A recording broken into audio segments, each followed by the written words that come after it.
Hey there, welcome to Factually. I'm Adam Conover. Thanks so much for joining me on the show again. You know, during my lifetime, there has been a revolution in how we listen to music. And a couple decades into it, I think we can all admit that the revolution sucks. It's shit. We should go back. Things are bad now. Because, look, music itself is as good as it has always been. But the industry has only gotten worse for artists and for listeners like us. And much of that is thanks to Spotify. To explain where we are today, we got to go back in time a little bit. Sorry to use my grandpa voice, but in the 1990s, we had these things called cassettes and CDs that cost money, or your parents' money. And, you know, there were disadvantages to this system. Your Alanis Morissette CD would get scratched up in your backpack. You'd have to buy a new one. You know, it wasn't perfect, but it coincided with record profits for the music industry. Artists were actually making money because people were buying physical objects from them. But then there came along a little service called Napster, and suddenly music was free. I was in college when this took off, and Napster was more popular than Adderall. Were the files buggy and low quality? Yes, but my generation got used to the idea that music should be free and omnipresent. And this idea would go on to have some pretty horrible repercussions. First, the music industry tried to compete with free piracy by selling MP3s one at a time for 99 cents through iTunes and other music stores. But that turned out to be somewhat of an unstable business model that was quickly replaced by a far more evil system called streaming. An enterprising Swede, Daniel Ek, came up with a better idea. In Swedish, he said, let's have a platform that people subscribe to that has all of the music. Let's make deals with all of the labels, then squeeze artist royalties from 50 directions and devalue music so it is a passive and endless background experience. And that is fucked up because the result has been that artists are making far less money than they ever have before for making the music that we all cherish so much. And our listening experience is now mediated by a gigantic algorithmically driven company that just wants to keep us hooked on their service rather than giving us music that we actually care about and respond to emotionally. I mean, Spotify today has 644 million users, and it dictates everything about how the music industry functions, from the artists to our ears. And it is a perfect example of how platform capitalism distorts and extracts things that we value from our culture and our economy. And today, we're going to discuss how they do it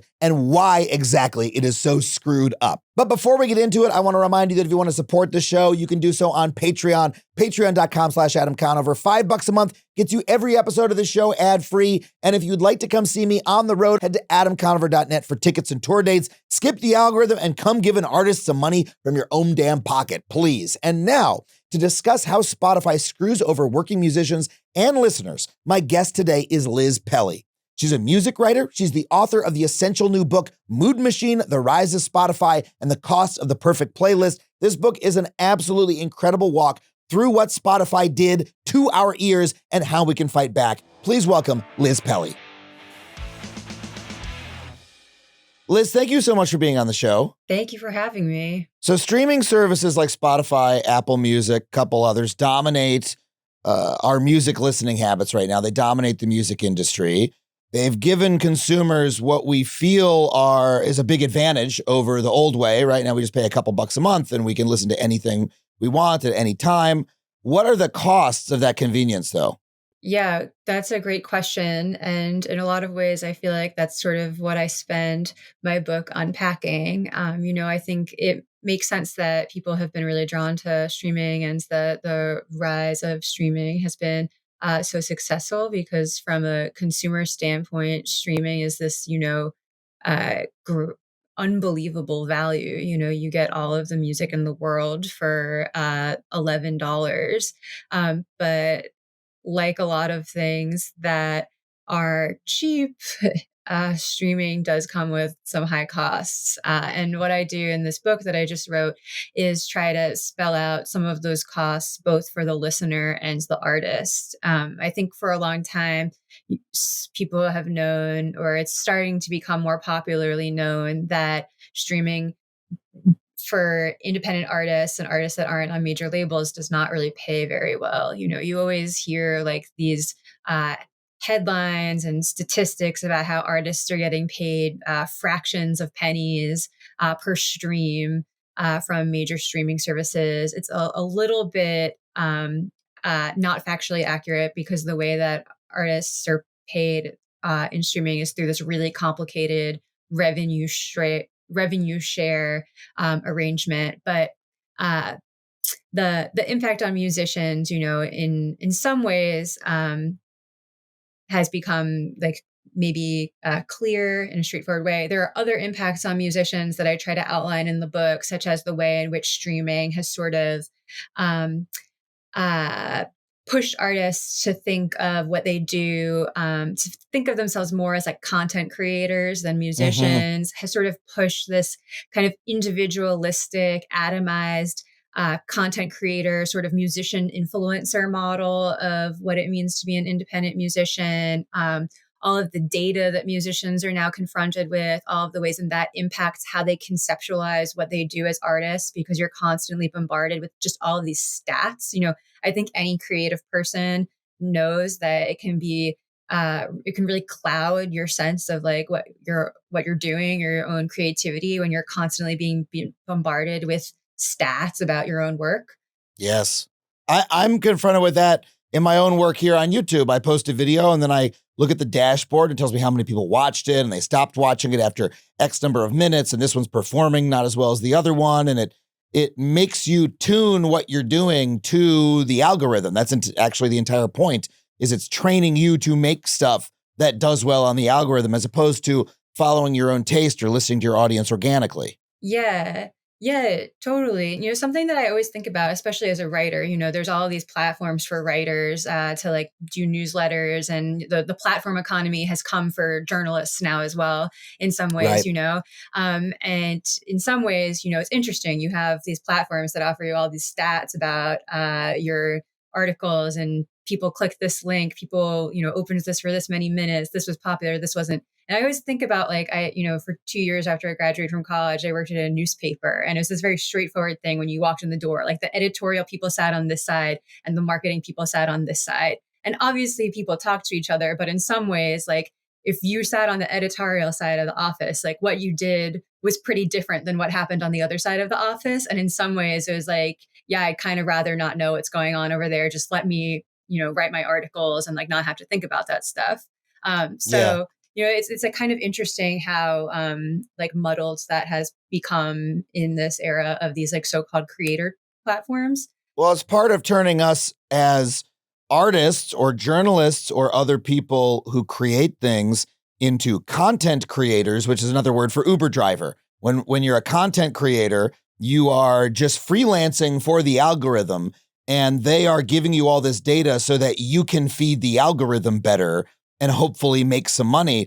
But the reason for you trying to make your content better so you can make money is because they're not paying most people. So you're part of a system, whether you're on YouTube, Twitch, Instagram, Spotify, you're part of a system where like hardly anybody's being paid, but they're giving you stats. And hey, if you increase your stats, maybe you could be one of the lucky ones who does get paid. Maybe you could be Hassan Piker or, whatever, whoever's big on YouTube, whoever's big on Spotify. If you tune it just right, it's part of like proving why you're not making money.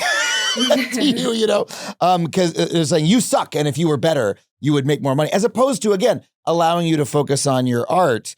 And I think, this is true of all these different fields, but there's something special about music that makes us dislike this idea, because there's a place for music where the artist is trying to optimize how well it does.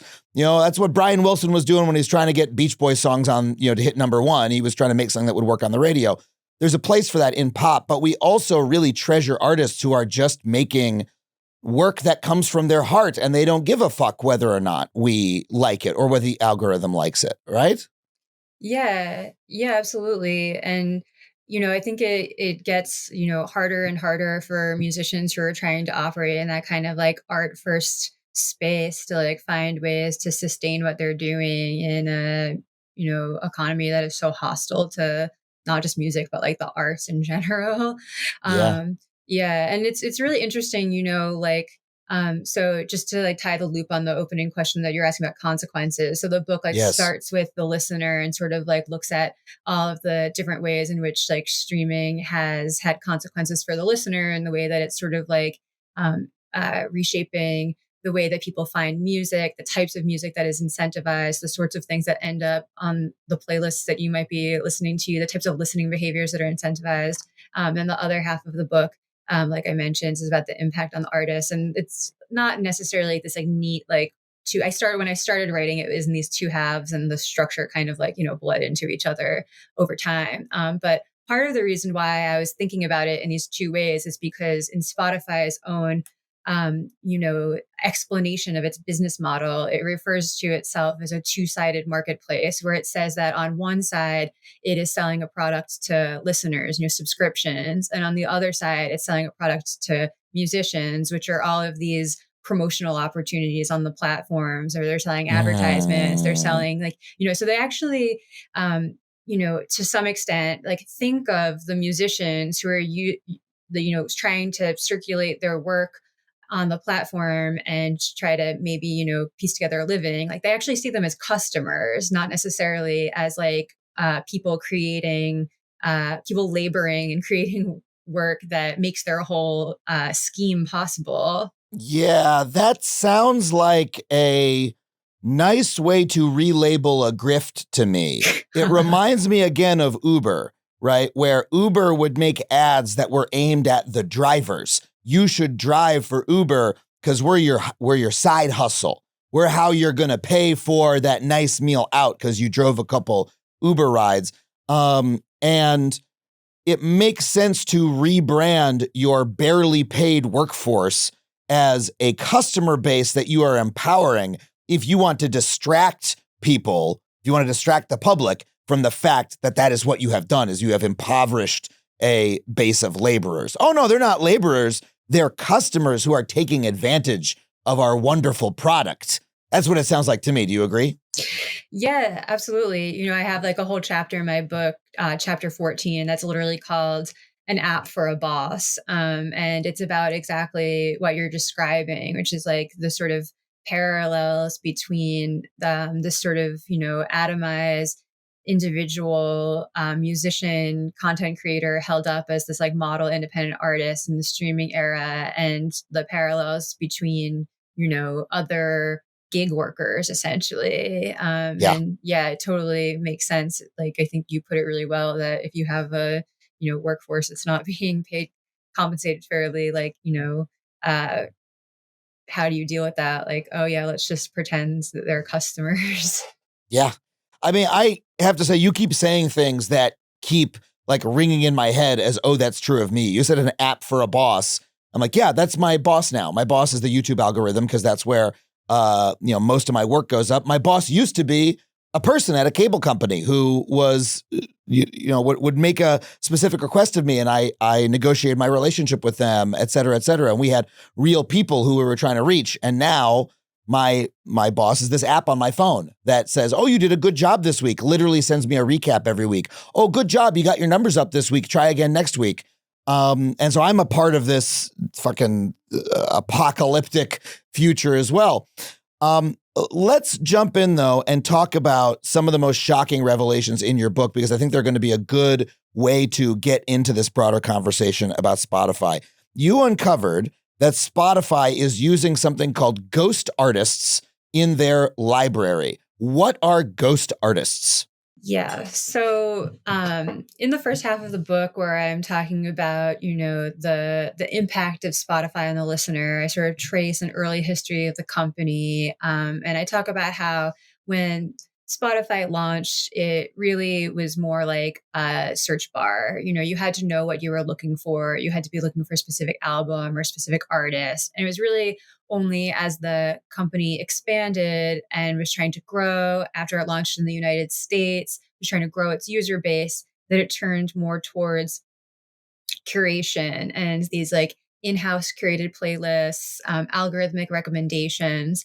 And with the sort of rise of the streaming playlist also came sort of this popularizing and championing of what the music industry over the years called the lean back listener. So, someone who is happy to just put on a study playlist or a, focus playlist or a dinner playlist and have it play in the background. And, maybe was less concerned with exactly what artists are on that playlist or anything like that. But, it was just looking basically for like sounds to fill their days.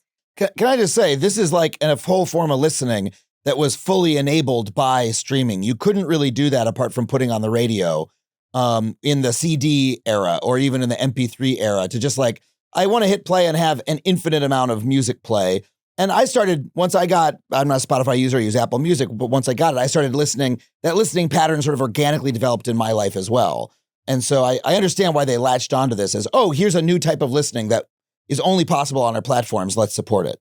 Yeah, you are right though. Like, the concept of the lean back listener wasn't like created in the streaming era, but it was, I think, definitely like really championed and popularized and normalized. There were like different versions of lean back listening in the radio era. And some might even say that the digital service that really pioneered this was more like Pandora than necessarily Spotify.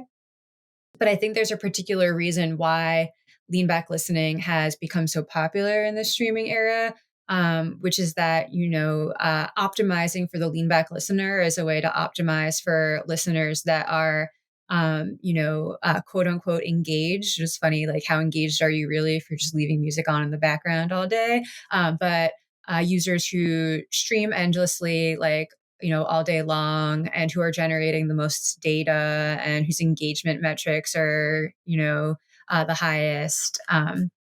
And yeah, all sorts of things we could talk about. But for the sake of the ghost artist conversation, it would appear that there is, a moment in Spotify's history where their executives realized that if so many of their users were coming for playlists and not necessarily concerned with the music that was on the playlist, but more just looking for something to fill their day, that, like I think in my book, I write, the thinking seemed to be like, why pay full price royalties if listeners were only half listening?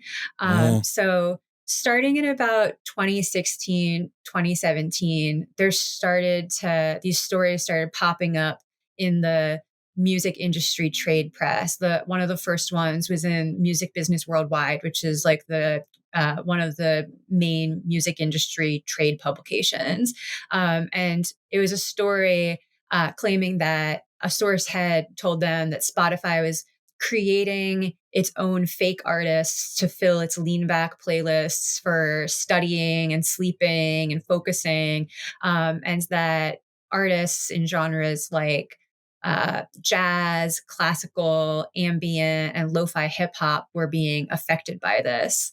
And over the years, the story would sort of bubble up in the trade press here and there. Spotify always denied that they were creating these artists, but they never really denied the existence of some sort of broader arrangement. But it was always really mysterious. I feel like for like almost a decade, it was sort of this like unsolved mystery. Like, who are these fake artists? Like, how is this happening? What's the deal? A lot of times you would see people on social media, like every few years, a post would go viral where someone would go, hey, look, I was listening to this study playlist and I noticed that all the artists on this playlist, uh, their album is attributed to a stock music company called Epidemic Sound based in Sweden. The artists, I know that company. We've used them on my television shows before. We've used Epidemic Sound Library stuff. Yeah, so very interesting. So Epidemic Sound is one of the main like partners in this program at Spotify. These artists, their work is attributed to these stock music libraries. The artist profiles, they have this like generic AI generated art. There's no profile or bio, and you Google the names of these musicians. There's nothing about them anywhere on the internet. Some people are just like, oh, it's just stock music, but some people, it raised, more questions for them because these musicians, these tracks were getting really prominent placement on really popular playlists on Spotify made by Spotify. They're editorial playlists. So, Spotify has a team of in-house editorial playlists. And a lot of these tracks were, getting millions of streams and like really popular on these playlists. In 2022, a Swedish newspaper did some more reporting on the subject, and they were able to use documents that they got access to through a royalty collection agency in Sweden to determine that there were, hundreds and hundreds of tracks released under different pseudonyms that could be attributed to just this really small group of songwriters based in Sweden, and that they were all connected to this company called Firefly Entertainment, this like really mysterious company that no one knew anything about. I had like personally, as soon as I started covering Spotify, which was in the first article I wrote about Spotify came out in 2017. Someone who worked at an independent record label emailed me and was like, you should cover this fake artist story. Like, no one knows what's going on. It seems like Spotify is making fake artists, and like it's affecting, artists who make instrumental music. So I knew that when I started writing the book, it was like one of those things I would have to dig into. And I was actually, really surprised when I started interviewing musicians, people who worked in the music business, former Spotify employees. And then for the book, I cite internal Slack conversations that I was able to review, like some internal documents that I was able to review. And it turns out that there's actually like this team internally on Spotify, and this is a program that has a name called the Perfect Fit Content Program. And there's a specific, group of playlist editors that look after these specific playlists that are sort of these more like ambient relaxation background playlists, things you might listen to when you're like eating dinner.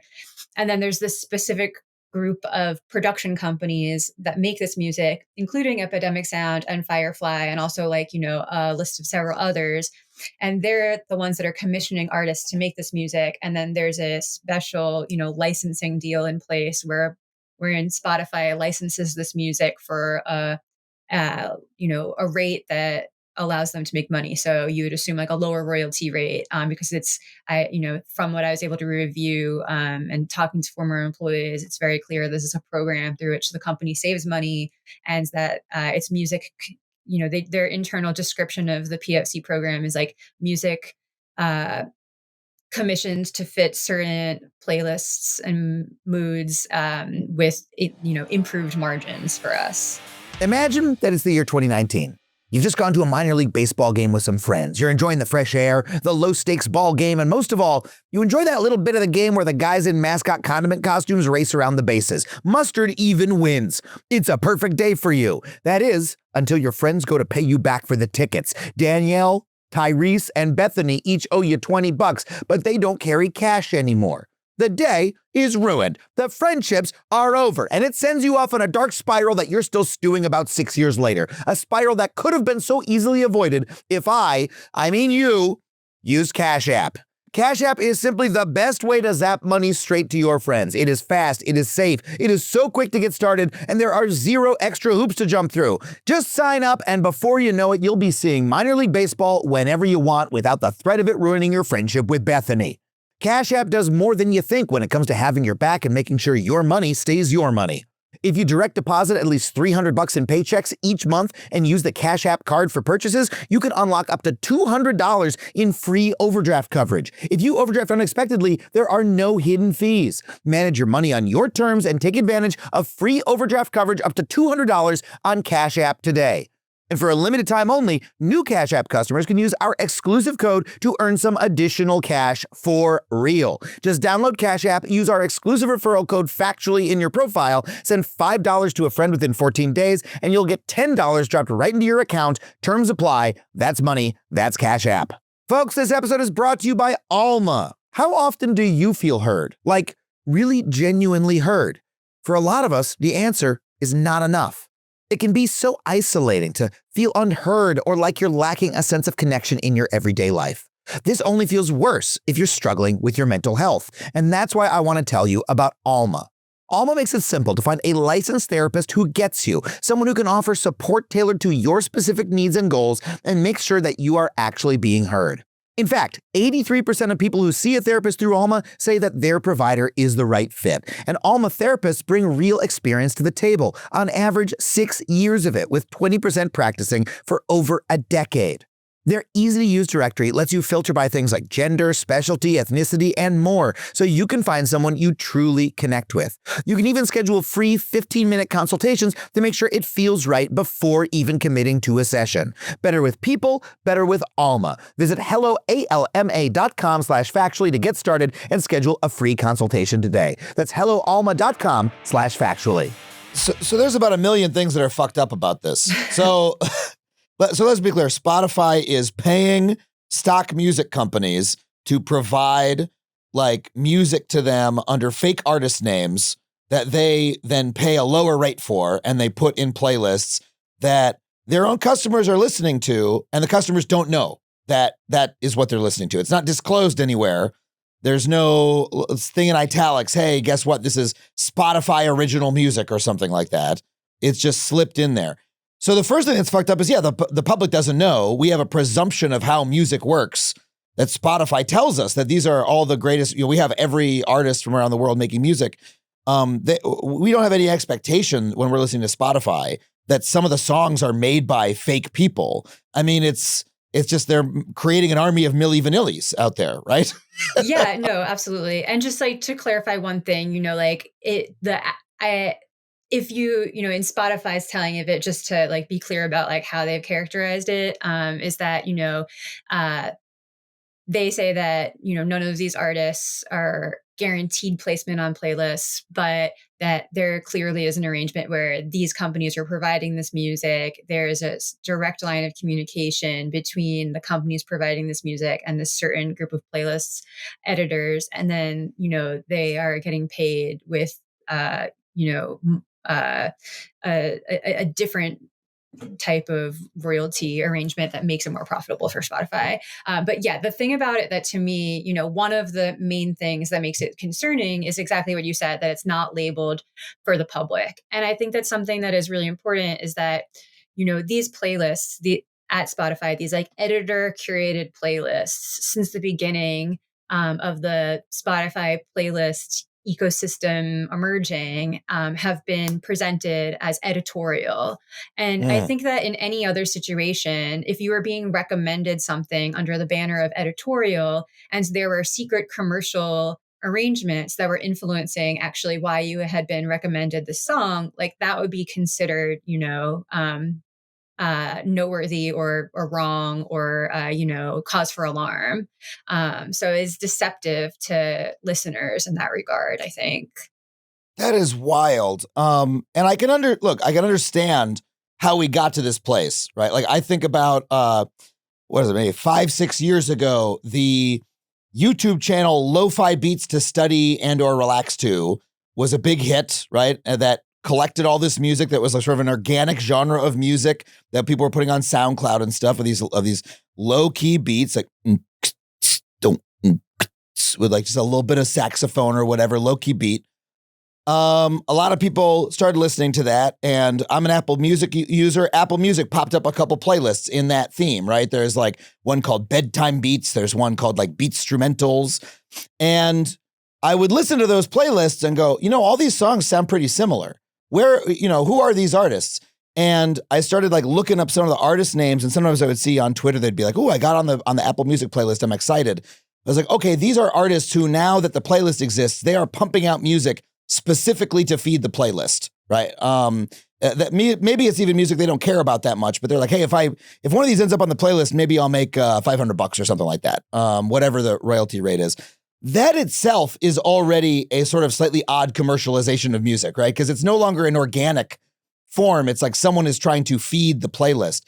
But it is such a short hop from that to the company saying, you know what? Why are we even bothering to pay people at a higher rate to come in the door and give us stuff that we might like? What if we just like pay some company less than average to just churn the shit out for us? And I think what that does to the music is it removes the artist from the equation, right? It turns it into nothing but a commodity, like a widget factory. Hey, well, yeah, let's just get someone to give us widgets. Who cares who the fuck made it?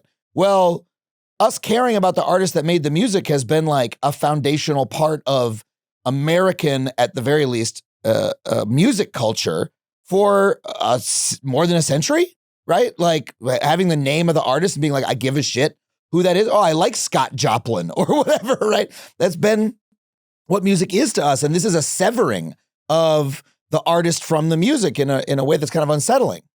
Yeah, absolutely. And it's so funny that you bring up lo-fi hip hop beats to study and relax to also, because in my book, Ghost Artists is chapter 5, and chapter 4 is the chapter called The Conquest of Chill, where I sort of talk about this phenomenon of the concept of the chill playlist as sort of like a current day cultural phenomenon, and try to historicize it a little bit in the history of like mood music and Muzak and,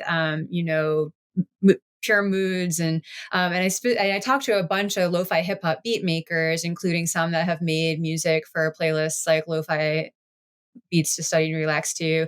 And that's a scene that has particularly been impacted by this practice because, right. There actually are, independent DIY producers who really, are invested in the history of lo-fi hip hop, who are huge fans of like Jay Dilla and Madlib and this whole history of beat making, and are sort of like making music in that tradition, who talking to them is really interesting, like talking about how this like online scene of beat makers who are just like really big, either like fans or students of that kind of era of music or that tradition, watch like their kind of burgeoning online scene change as this music became playlist fodder, essentially, and how it became less about this like online scene of people who were sharing tracks and then just became this sort of like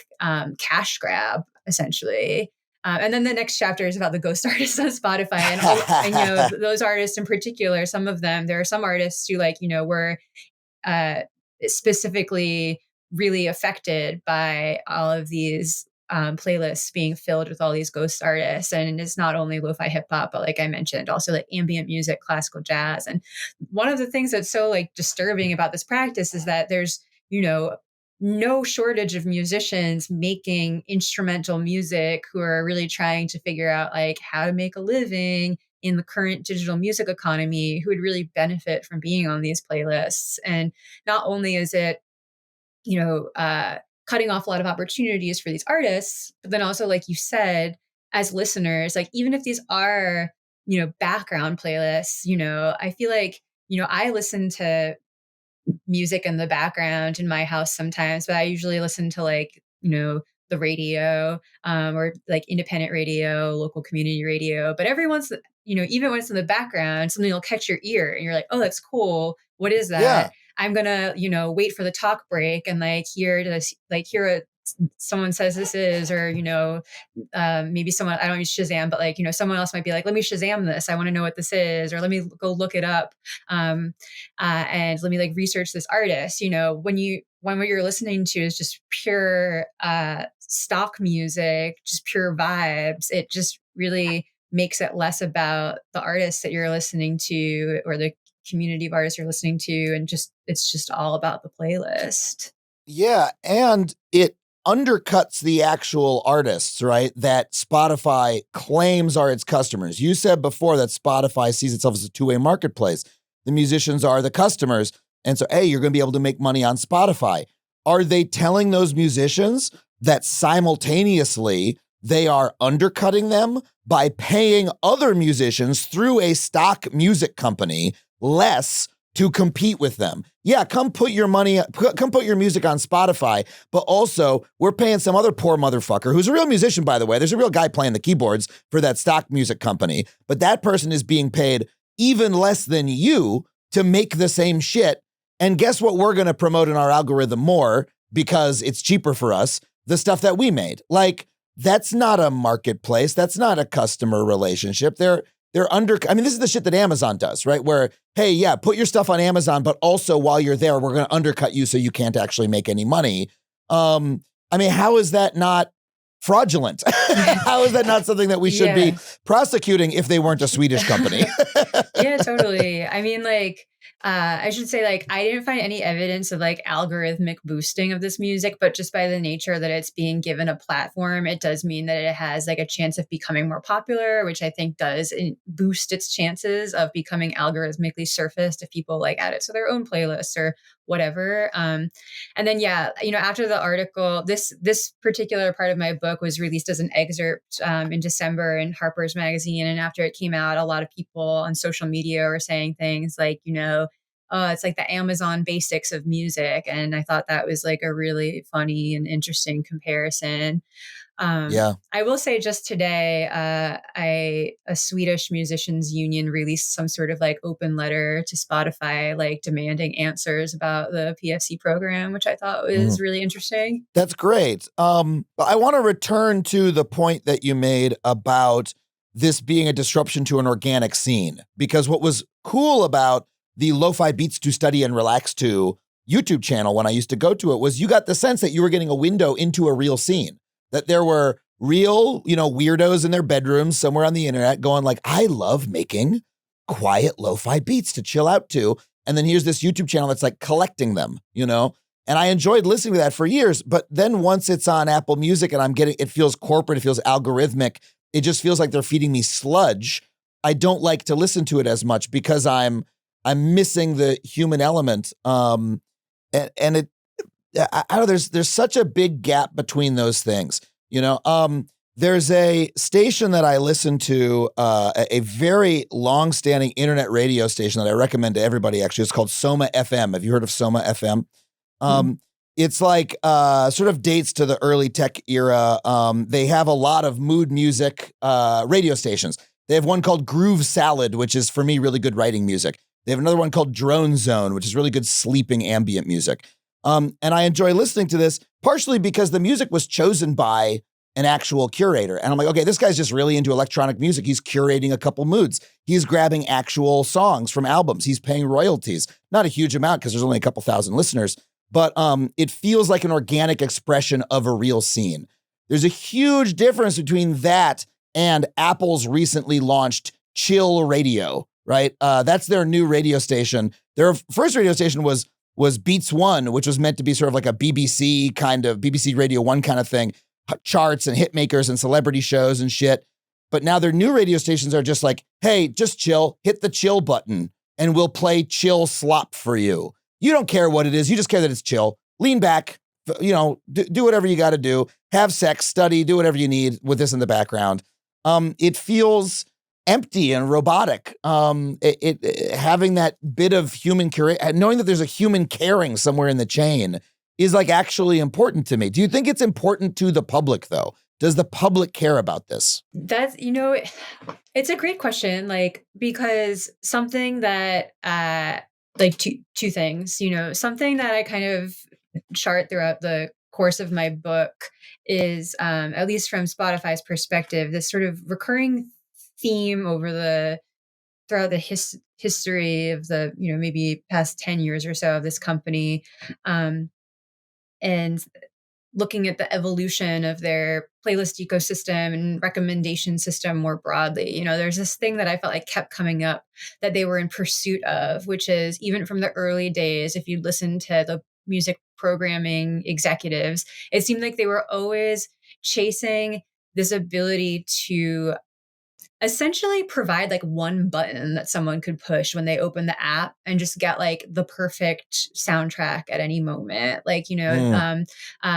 It came up in interviews with one of the guys that interviews I found with one of the guys who like ran the playlisting startup they acquired in 2013, who helped launch their playlisting operation, where he said like, our goal as a company is just to have one play button and to have like so much data that we're incorporating that like, all someone will have to do is open the button, hit play. Then later on in the history of the company in 2018, their co-president, Gustav Soderstrom, at their investor day in 2018, talked about how the goal for Spotify was self-driving music, where you just open the app and the music would sort of like, know how to organize itself based on data inputs that you're giving them. And then, Ugh. their concept of genre I talk about later on in the book is kind of like, you know, came about through algorithmic experiments and trying to just have a button that you could press for like a genre and get whatever you want. So anyway, it just seems to me that like, and it's not just this happens with like other types of um, AI products as well, but there seemed to be this like, you know, user that they have conceptualized as the average user who is someone who like opens the app and like the idea of thinking about what they have to listen to is just like horrible. They're like, oh, I can't think about music. Like you have to just tell me what to listen to. And it's funny because like, you know, I'm sure that, you know, there's a lot of really busy people out there. There's a lot of people who, you know, stare at a library and get overwhelmed and don't know what to choose. But I don't necessarily know that like the solution to that is like, oh, we have to make it so that people don't have to think. But if you're operating from the perspective of like, you know, our goal is just maximum engagement, maximum user engagement at all times, you know, maybe that's what, you know, what you would want to be in pursuit of. But it certainly is not like a way of thinking that is popular amongst like, you know, people who are really into music. I don't think it's a way of thinking that's popular among people. And that's what's Yeah. so strange about it, is that it's like they're telling their audience what the goal is. It's not coming from the audience. I mean, look, there's situations in which you want to just hit a button, listen to music. I think when people are driving, right, a Right. lot of people prefer listening to the radio than choosing music because, like, well, I got my 5 stations. I know that they're there. I switch between them. If there's a commercial, I'm done, right? Because you're driving. You don't want to be fiddling and going, what do I want to listen to next? Makes sense. But that's not the case in all situations. And also, I don't know. I find the one button use of these services kind of personally disgusting. Like when I use the My Station feature on Apple Music, and again, it's not Spotify, it's Apple Music, so maybe the algorithm's not as good. The effect of it is that it makes me hate my own taste. Like it plays back for me the music I have been listening to most recently. And I'm like, no, that's what I was just listening to. I don't want to hear it again. Like I love this artist in LA named Sam Wilkes. He's a bassist and a jazz producer. And he makes this beautiful, spacey, wobbly jazz that's like really good for a lot of parts of my day. I'm a genuine fan of the guy. Puts out a couple albums a year. I think it probably does pretty well on the algorithm because it sort of is, it is pretty good lean back listening, even though it's also very good tuned in listening. Mhm. And I listened to a lot of him over the last 2 years. Now, when I hit the Apple Music station, the My Station, it plays me like nothing but the guy. And I'm now sick of it. It has made me sick of, I hit skip because I've heard this too many times. And yet it won't fucking let up. And where's the dial to give me more new stuff? You know, where's the dial to, there's the Discovery station. That I don't like that station either for whatever reason. I feel like it's feeding my own shit back to me, you know? Like, Yeah. I literally have a revulsion from it. And I genuinely think Apple Music's a better service than Spotify in a lot of ways. That's why I use it. So I don't, I mean, is this something that people actually want in your experience, is to just hit the single button and be served, I don't know, like algorithmic slop? Yeah. No, it's interesting. Also, it's super interesting to have a conversation with someone who's an Apple Music user too, because I think that We're very rare. We're a rare breed. And it is something where people find out I'm an Apple Music user and they like look at me in a weird way. They're like, why? What? No, it's interesting to me because, you know, my instinct is that a lot of the criticisms that I'm making are criticisms not specifically of Spotify, but of the streaming model more broadly. And a lot of what you're saying really tracks with like what I hear people say about Spotify all the time. You know, something that I often say and that others have said also is like a way of understanding this is that in a lot of ways, streaming recommendations, you know, are in some ways, you know, kind of like risk management tools for streaming services, you know, like Mm. for streaming services, like the main way that they make their revenue is through subscriptions. You subscribe, you pay $10 a month. Their primary concern is just that you don't delete your account, and that retain your subscription. And one of the ways in which, they're able to determine, whether you're a, satisfied customer is if you're streaming, how long are you streaming every day?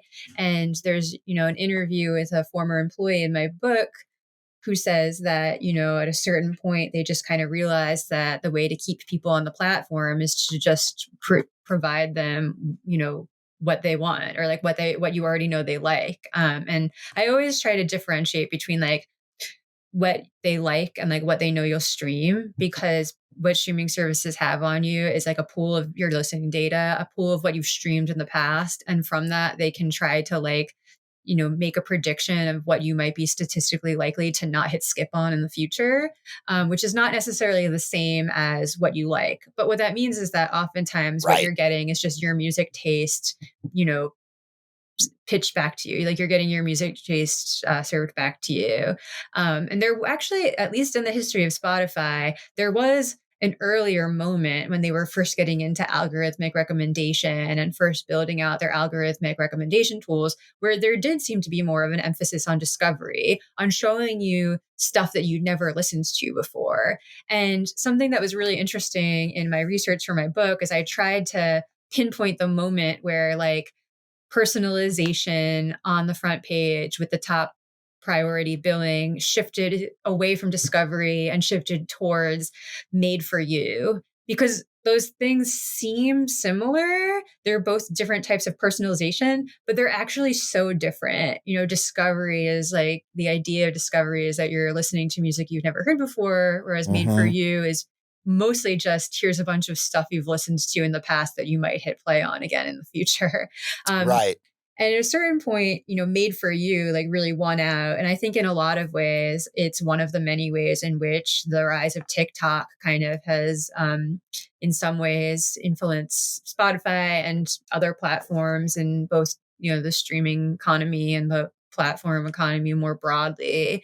There definitely is this moment around 2019, 2020, when Spotify just became, the focus became much more on personalization and sort of personalized homepage, showing you the right thing, like as soon as you open the app, and less on these curated editorial playlists, with all their flaws. They were still, in theory, playlists made by a team of editors, human editors who are doing some oversight, more towards just, algorithmic recommendations. And some of those playlists in the past, it was a big deal to get on them, like the Rap Caviar playlist on Spotify. It was like the editor of that playlist, oh, this is the number one tastemaker in hip hop. You really want to be on this playlist. Like, this is the new radio station.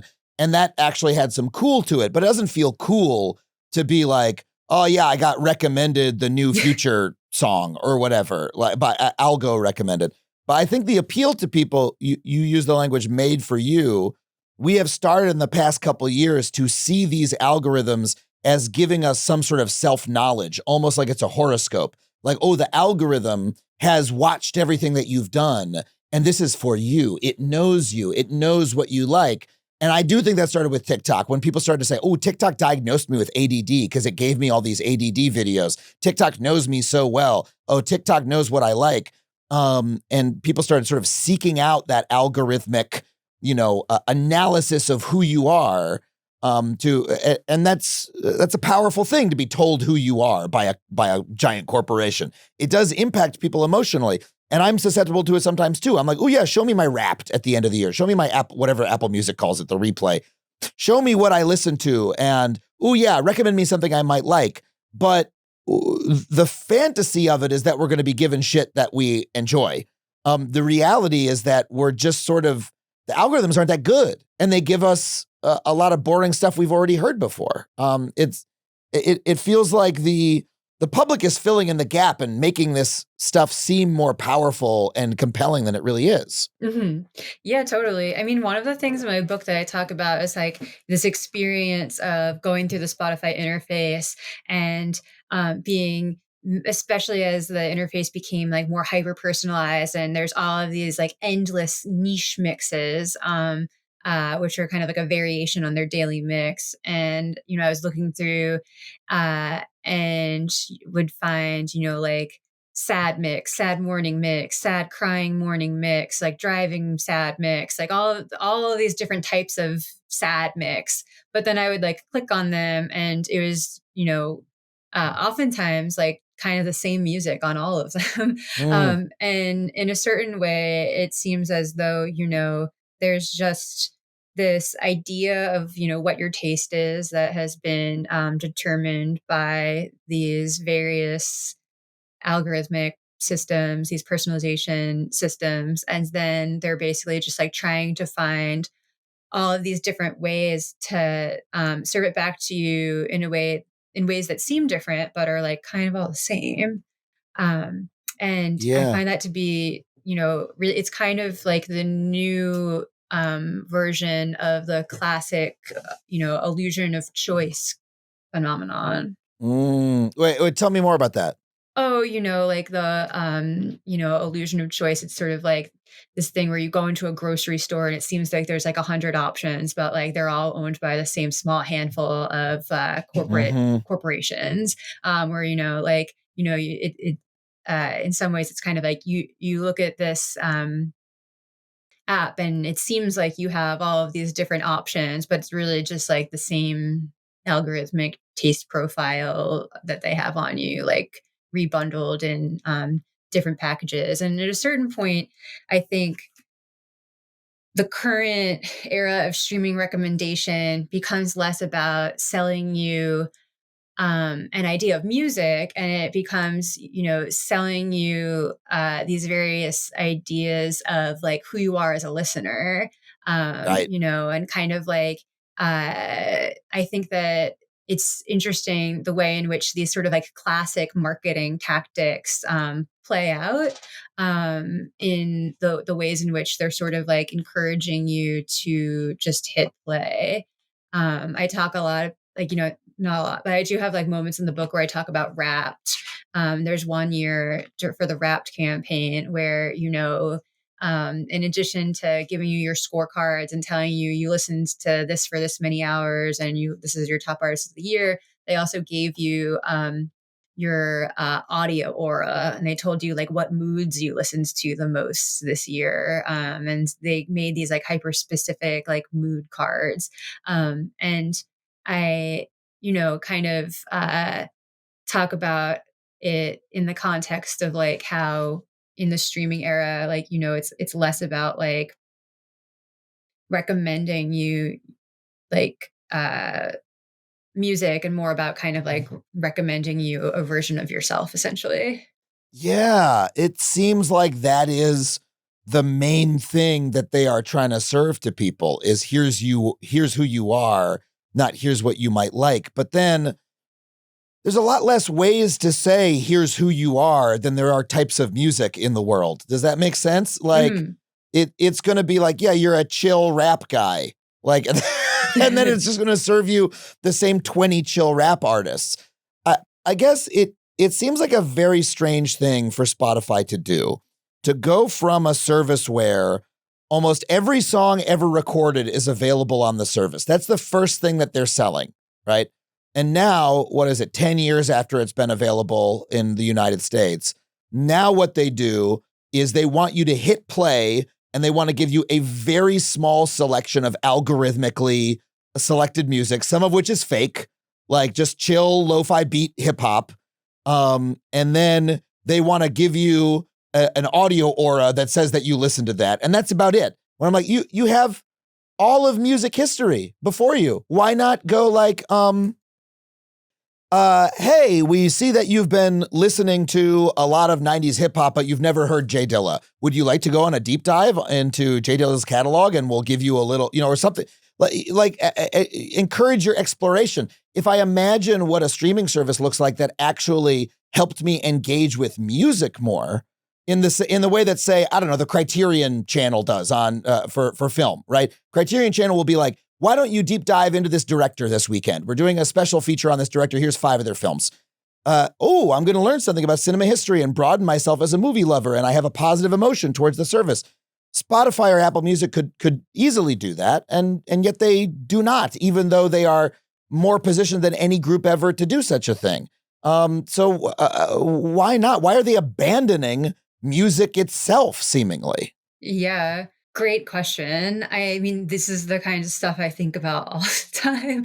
Yeah. Like if you listen to the top executives of Spotify talk these days, they'll say things like, that for Spotify, the AI is the product. Like, what they're actually selling isn't necessarily access to all of this music, but it's, the interface where they have all of this data on you and all of your past listening behavior, and they're able to recommend you like, the perfect playlist or audiobook or podcast that you might want to hear at a given moment. And there's so many reasons, I think why that shift, may have taken place, or that why this might be the emphasis. But I do think that like in a lot of ways, something I explained at the beginning of the book is that like Spotify didn't start out as a music company. The people who started it, their backgrounds are in advertising.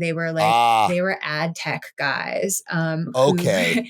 who had like, an idea for a way to deliver content for free and have it be supported by ads. And then it was only through, the negotiation with the major labels that the subscription model emerged. And it was, there's conference appearances from one of the co-founders of Spotify, and where he talks about how in the early days they considered doing a video service, but the files were too big and it was easier to get a beta product off the ground using the smaller files, which was music, so it's like, and how they were a advertising product in search of a traffic source, and music ended up Wow. being the traffic source that worked. And in some ways it seems like it always has just been kind of like a media delivery product in search of the cheapest traffic source possible or content source possible. And, there's so many ways in which they've squeezed music to try to make music as cheap as possible, whether through PFC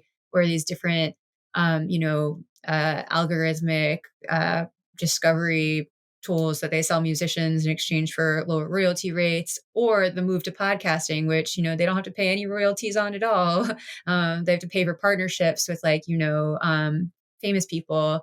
But in some ways, I think you could see it as part of this pursuit of a less regulated industry that allows them to have content that they can serve to users for less money.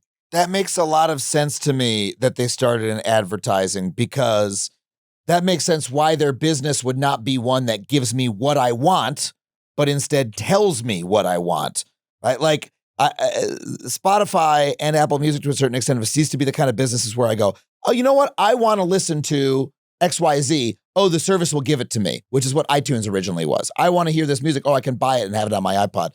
Now they tell you what you want, and that's what advertising does. That's not what the music industry does.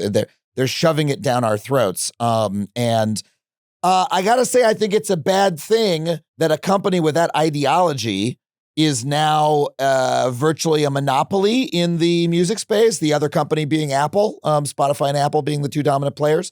I guess there's Tidal and some other also rans, but like, what does it mean for music as not just a genre of entertainment, but, part of the human experience, when a company that got started as an ad tech company that is just designed to have you hit play and make no other choices is monopolistically in control of this entire sphere of human art, almost globally?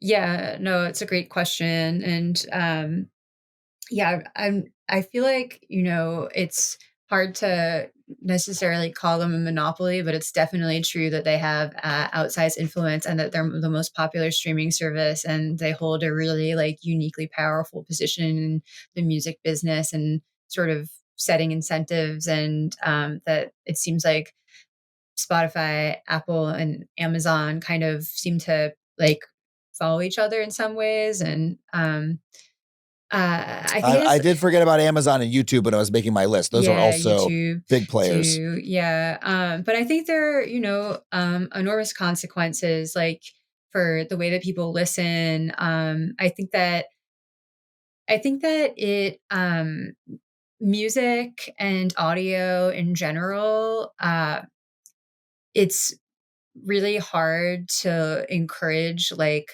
a sense of media literacy around sound in the same way that maybe it's more possible to try to teach or encourage around visual media or the written word.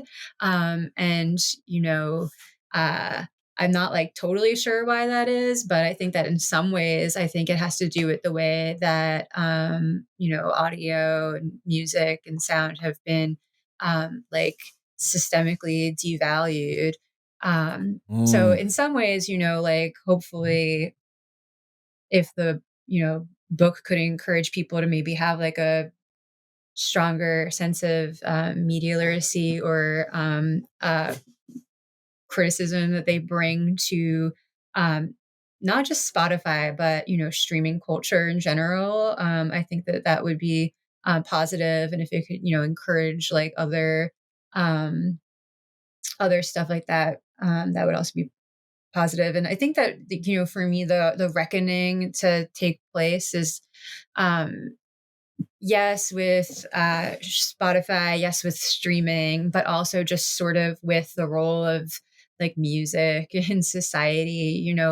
I think with other mediums and art forms we see their value in the world in a different way, like books for example. We more easily see as a public good to be funded through public libraries, like art to be funded through Hmm. grants. There's like barely any public funding for music in the United States. And at the end of my book, like in addition to talking about the importance of strengthening the ability for musicians to unionize, have a collective voice, in addition to talking about different policy interventions that might be helpful when it comes to digital payola, ways that like the FTC might consider doing some like oversight of the contracts between the streaming services and the major labels. I also kind of offer this picture of just how we might like conceptualize the revaluing of music in society in general at a time when Yeah. it really does seem like music has been devalued. So, thinking about uh, looking to countries around the world that have different ways of funding music. So, like, I talk about how during the pandemic, like Ireland piloted a basic income for the arts program. I look at different examples of like public libraries around the world that have funded local music streaming libraries. I point to different artist groups that have created cooperative music streaming services. Obviously, none of this is like the alternative to Spotify or the alternative to streaming, but something that I say in the book is that for musicians and listeners, I think one of the issues with the streaming model is the suggestion that a one size fits all model for music could ever work for all of the different types of musicians and listeners who exist in the world. And I think that like as you imagine alternatives, like pushing back on the one size fits all model and Yeah. thinking about different types of ways that digital music might exist for different types of listeners and different types of musicians could be helpful. Do you think that we'll ever see a cultural pushback against the algorithms? Because right now, people are really all in on Spotify, to the extent that I get made fun of for using like Apple Music, which is a different streaming service. People are really all in on this service. But when I look back at the history of music, I look at, for instance, the consumer revolt against Milli Vanilli in like what the late 80s. Or I look at the rise of, indie rock or alternative rock as being like a response to the what was perceived as the intense homogeneity of commercial music. And of course, those movements became eventually commercialized themselves, but it was an organic like upwelling of people saying, fuck that, I want this instead. Those were, real movements among music fans who had moral values about how they felt music should be made. It should not be too commercial. It should be an authentic expression of the artist. Do you think that we will ever see something like that, or is the power of these algorithmic services just too large? That's a really good question. I mean, it certainly has felt like for, years now that we're sort of moving towards some sort of moment because I definitely think that, I started writing about this in 2016, 2017, and it has become like a far less niche concern. Like, years ago, it Mm-hmm. seemed really niche to talk about um, the issues with streaming or like the state of the digital music economy or like, how technology is impacting our listening behavior. But now, it doesn't really seem like a niche issue anymore. And even just seeing, uh, media response to something like, the fake artist stuff or like at the end of my book I talk about this group called United Musicians and Allied Workers who have sort of led this like independent musician solidarity movement. um uh and they did this campaign a couple of years ago called Justice at Spotify, where they had protests outside of Spotify offices like all around the world on the same Wow. day. And demanding like increased payment, transparency of contracts, and to digital payola. And I documented in my book. But even at that time, I remember being like, even like 5 years ago, this would have seemed like, well, maybe like 3 or 4 years ago, even like at that point, like this would have seemed totally wild. Yeah. So I definitely feel like momentum is has been building for a while, and so that people, at least people who are like really big music people, I think, are kind of like hungry for some sort of change. um, Yeah. yeah. I certainly, I mean, I listen to algorithmic music all the time, but after I do it for too long, I'm like, I got to listen to something fucking real. And I go look at some Pitchfork reviews, or I listen to, there's an online radio station here in LA called Dub Lab that is like programmed by real people, has real DJs who actually have adventurous taste. And I'll put that on for a while and see if I'm interested. Sometimes they're just playing some like weird noise sound collages and I can't really get into it. But sometimes they're playing like, someone's playing like old vinyl, like R&B records or something. And I'm like, this is sick. And I hear about some new artists.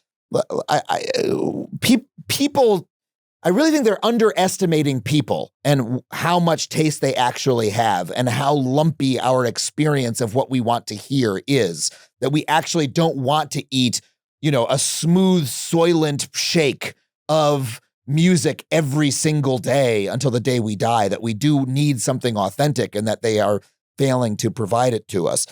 Before I let you go, I want to make sure we talk about the finances a little bit more, of the music industry under Spotify. You mentioned a couple times digital payola. Payola, I know as being the old scheme where record labels would like pay to get a record radio play as like a bribery, to make something fake popular. And was, I believe, outlawed probably by the FCC decades ago. You probably know better than me. What is digital payola today? Yeah. So I think there are many different versions of something that might get called digital payola today, but specifically with when it comes to music streaming, and specifically with Spotify. um, Technically, what I write about in the book, it should be said, like for the lawyers out there, that technically, like what we're talking about is not payola, but it shares many qualities with payola. And I think that the practices that have emerged, on Spotify and streaming services, that I think that these practices upset people for similar reasons that payola has historically upset people. So one thing that I talk about in the book, in this chapter about, payola-like practices, what I've been told is the a more correct term for them. It sounds like you just had a conversation with a lawyer like 2 hours ago, but I'm going to respect it. I'm going to call payola, but you can hedge all you want. Tell us what it is, though. Yeah. So Spotify has this program called Discovery Mode that they launched in 2020. Yeah, 2020. And it basically, asks artists to accept a lower royalty rate in exchange for algorithmic promotion. So a musician, or Really? more uh, uh, directly, like a musician's label or the rights holder that services their music to Spotify, can accept a 30% royalty reduction in exchange for being boosted in things like daily mix, autoplay, and radio. So those are like the three, discovery tools on Spotify that are impacted by this program. So, if you ever open Spotify and there's like a daily mix or a niche mix, or a radio station where it'll be like artist radio, or then autoplay. So like when music starts playing after you finish an album, and it just starts auto playing music. So those are the things that are impacted by this. I, I, I mean, it's so infuriating, and it's like a clear and shitification tactic, to borrow Cory Doctorow's word, that like it's something that happened. I remember on Facebook, when Facebook started at first saying, hey, get fans on your page, get likes on your page, get followers or whatever. Oh, but now you can't reach them. Now you have to pay us to reach the people who you collected. It's like, okay, we put all your fans on our service. Now they like you. They added you to their library. Oh, but we're not going to actually play your music for them unless you give us some money in the form of a reduced royalty, which is giving them money, because that's how you get your money, is by the royalty. Mm-hmm. So you're paying Spotify. And of course, once you're paying Spotify a fee for the promotion, well, then they can just withhold promotion until you pay the fee. It's very obvious how this works. Mm-hmm. Anyone who has used an online dating app where you have to pay to get more visibility is familiar with how this works. Oh yeah, until you pay them, nobody fucking sees you, right? Yeah, totally. And one of the concerns while talking to people from independent record labels and musicians about this was the concern that, okay, well, if I'm morally opposed to discovery mode and I don't want to do it, but everyone else in the same genre as me is doing it, then, does that mean that my music is never going to be surfaced because the playlists are filled with people who have enrolled in discovery mode, or my chances of being recommended significantly go down. But then once everybody has signed up for that service, right? Once you have 100% penetration on discovery mode, then no one is getting recommended more than anybody else, because there's only a certain number of listener hours in the day. So now you're all being equally recommended again, except now you're all making less money. Yeah. Yeah. What the fuck? Yeah, totally. And it's interesting. So the thing that specifically, also I should say, makes it different from payola, according to various music policy people I spoke to, or a couple of music policy people I spoke to, is that with payola it was under the table, right? Like it was illegal and it was considered wrong because they were being discreet about it. But this is actually out in the open, which almost kind of even makes it worse. Like it's just part of the business model. Right. And that is like uniquely bad in its own way, because there's actually like a huge economic incentive for Spotify to get artists enrolled in this program, because it's part of their business model. My last question on the finances. By the way, this is a complete grift and scam, and it's a scandal that they're doing it. And it's clearly horrible for the music industry and is an abusive practice, in my view. As bad as anything that Uber does, as bad as anything that Amazon does, as bad as anything that any of these companies do. But it fits a pattern of the tech industry sucking the money out of an existing industry towards itself. And so that brings me to the macro finances. I grew up in the 90s. this was the high watermark for musicians making money when they were selling CDs. Like a large artist could, buy a mansion off of just people buying their CDs. Today, we have probably more people listening to more music than ever and paying Spotify or Apple Music for the privilege from $10 to $15 a month, which is, if you think the average person, did they buy more than 12 CDs a year? I'm not, at $15 a pop, like yes or no, but they're paying a healthy amount of money into the system. And yet musicians are making less money than ever and are not able to make a living off of their sales.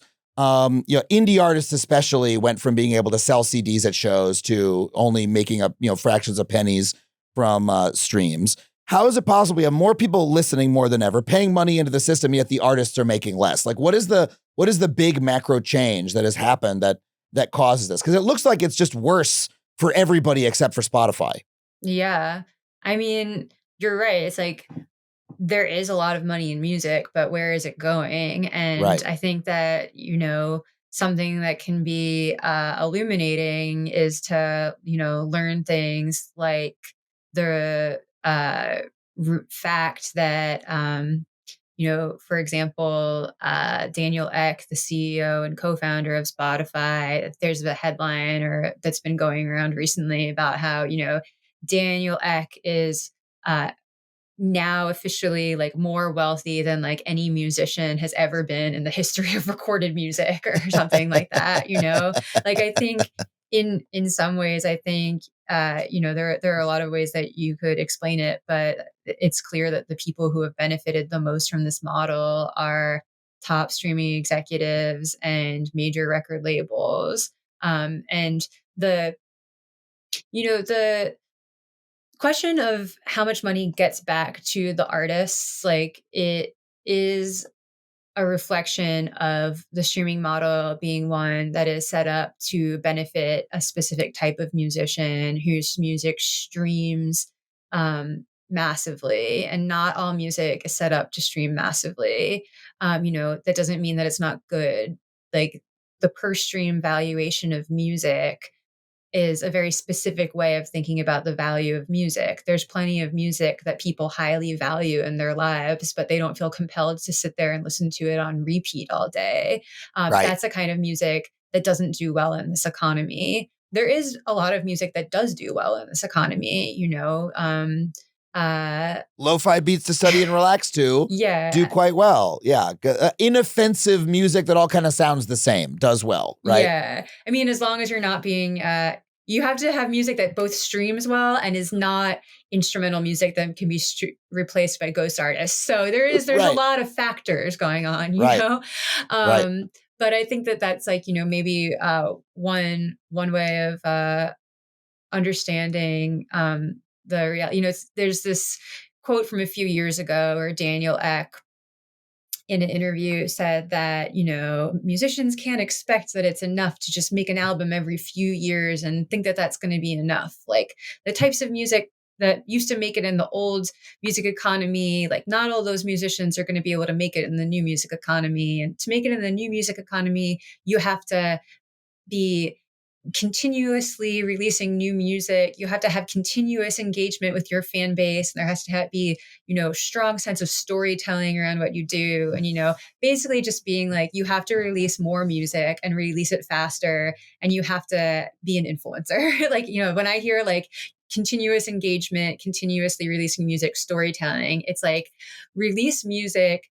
I feel like, there's like this like model musician who can do really well. It's like release music all the time, really quickly, a huge high volume of it. Ideally, you're a solo entrepreneur releasing music by yourself. You have no co-writers, you have no label. You're directly uploading it through a digital distributor so that you don't have any like label or manager taking a cut. And you're also like on TikTok promoting it all the time and like making up like dances and jokes and stuff and being a comedian and an actor, so that people discover your music through TikTok because they're, certainly not discovering it through streaming. So if you fit like, check all of these boxes, then, maybe you could make a living. Well, and look, it's not a bad thing to necessarily check boxes or to have the structure of a medium affect the art that's made. Right. I think, again, about top 40 radio in the 60s. It created the war between the Beach Boys and the Beatles that brought us such great music. Brian Wilson and the Beatles were trying to win and get number one every week. And it was like, hey, let's put out a new single. Let's hit number one again. And that sort of incentive can be good. And I think you could probably find examples in the streaming era of someone going, I'm going to fucking nail this streaming thing, right? In the same way that I'm trying to hit the YouTube algo every week, right? And maybe I make some good work as a result. But I don't think we want that to be the only reason anything ever gets heard. I don't think we want, every pianist in the world to have to be an influencer. We don't want other forms of music to be pushed out. And the amount of power that the platforms have at this point. Like, I don't want Daniel Ek deciding what kind of music should be made or deciding what kind of music I should be listening to or telling musicians, here's what you have to do. I want the musicians to fundamentally be in charge. And I think that is the repulsion that a lot of people have from this change in the business is like, who the fuck told this bald motherfucker in Sweden to tell every artist what kind of music to make? It pisses me off as an artist and as a listener. Yeah, I totally agree. And I agree with you too that there definitely is good music that gets made within these parameters. And there's also a lot of good music that kind of happens to do well in the streaming era. And it's no shade to those artists or to any musician who's trying to make the system work for them, to be honest. But I think it is just sort of when you have a system that repeatedly rewards the same types of things over and over again, there's a lot that gets left behind too. So what do you recommend to folks listening? You mentioned that earlier in the interview, different models of supporting music. What are some of your favorites and what are your recommendations to folks who want to sort of break out of the algorithmic bubble and bring some humanity back into their music listening and fight back against the streaming hegemony a little bit? Yeah. Well, it's interesting you mentioned Dub Lab earlier because I actually think that independent radio and online radio is such an interesting sort of antidote or alternative way of discovering music in the streaming era. And it, whether it be your true alternative or your supplement, I mean, there's lots of different types of listeners. And for someone who has so many thoughts on this, I'm also someone who doesn't necessarily telling people what to do.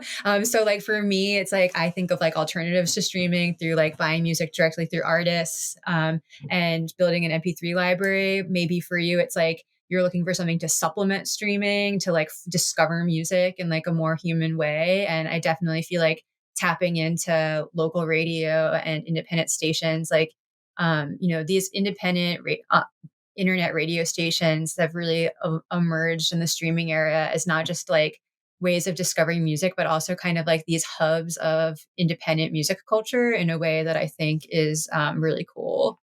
Yeah, and some of them are really thriving. There's Dublab, which you mentioned, Soma FM I mentioned. There's NTS Radio in the UK. My dad is a huge fan of this one called Folk Alley. Have you heard of Folk Alley? Oh yeah. It's a former, not NPR or a public radio station that is just streams folk music 24 hours a day. And I'm sure has a loyal fan base of 65-year-old former folkies who want to listen to new folk music, and they do pledge drives, and it's clearly a really thriving corner of music culture, and that stuff is all over the place, and it just requires a little bit more personal energy from us to go find, or starting a vinyl collection or whatever it might be, that personal connection with music. Yeah, totally. There's this great app called and I never say those words, great app never comes out of my mouth ever. But this thing called Radio Garden that's just sort of this globe that you can scroll around on and click on different countries and explore radio stations in different parts of the world. And it's very cool for checking out and they have curated pages of radio stations and stuff. And you can just scroll around and be oh, what are people listening to right now in Iceland, and click and you're listening to a streaming station, or Africa or anywhere else. I mean, it's so funny that at the moment when we have the most access to the most different forms of music globally, so many of us have funneled down our experience of music to a single algorithm from a single company that just gives us what we have heard before. It is such a sadness that we are not using this opportunity to broaden our horizons, but it's right there for us to take it if we want to. Yeah. Yeah, totally. I mean, the internet itself is like great for music, I think. Like, there's, so many uh there is a lot of uh power in being able to like access music from all around the world and like, find music bloggers and radio stations and independent record labels and mail order stuff from people. You know, uh, I think that it's kind of similarly with how people have kind of like forgotten what the internet is. Like there was this moment where people kind of forgot what the internet was and they just basically like went on Facebook. I think Hmm. like with music, like people have kind of like forgotten what the internet is too, and they just have like a streaming service that they're trapped in. Um, but there's more out there. The door is open should you choose to walk through it. Well, thank you so much for coming on the show, Liz. It was such a thrill to have you. The name of your book is Mood Machine, The Rise of Spotify and the Cost of the Perfect Playlist. There it is. There's a copy, Liz That's Pelly. what it's like. If you want to pick up a copy at our special bookshop, you can do so at factuallypod.com/books. And when you buy there, your purchase will support not just this show, but your local bookstore as well. Liz, where else can people find you on the internet, and where can they read the excerpt of your book? Please shout it out. Oh yeah, so that excerpt was published in Harper's Magazine, and yeah, like my website is lizpelly.info, and if you go there, you can find the link to it. Liz, thank you so much for being on. It was wonderful talking to you. Thank you so much. Great speaking with you. Well, thank you once again to Liz for coming on the show. And thank you to all of you for supporting this show on Patreon. Remember, $5 a month gets you every episode of the show ad-free. For $15 a month, I will read your name in the credits of this show and put it in the credits of every single one of my video monologues. This week, I'm just choosing some names at random. I want to thank Darko Alexic, Noah Dowd, Manuel Garcia, Vincente Lopez, Rosamund Sturges, and Larry Stoder-Studenmund. Thank you so much for your support. If you want to join them, head to patreon.com/Adam Conover. I want to thank my producers, Sam Roudman and Tony Wilson, everybody here at HeadGum for making the show possible. Thank you so much for listening, and I'll see you next time on Factually. That was a HeadGum podcast.